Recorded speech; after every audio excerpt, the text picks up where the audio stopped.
Daddy How are you, my dear boy? Fine daddy. എന്തായി കാണിക്കുന്നേ? വല്ല വണ്ടി വന്ന് ക്രാഷ് ആയാൽ?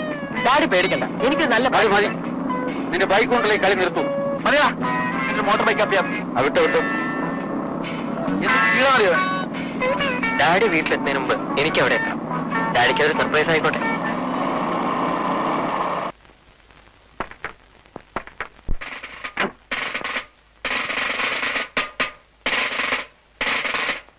Welcome retired major mister R Vishwanatha Menon. അവന്റെ ഒരു വേഷം. നീ ഇത്ര പെട്ടെന്ന് ഇവിടെ എങ്ങനെ എത്തി? ഞാനിങ്ങനെ പറന്നെത്തി. പിന്നെയാ ഇത്ര സ്പീഡിൽ വണ്ടി ഓടിക്കരുത്. That is illegal. നീ എങ്കിലും അവനൊന്ന് പറഞ്ഞ് മനസ്സിലാക്കി കൊടുക്കാറുണ്ട്. ഞാൻ പറഞ്ഞ അവന്റെ തലയിൽ കൂടെ വണ്ടി ഓടിക്കും. വണ്ടി കൈ കിട്ടിയവന് യാതൊരു ലെവലും ഇല്ല. Be careful. Be very very very careful.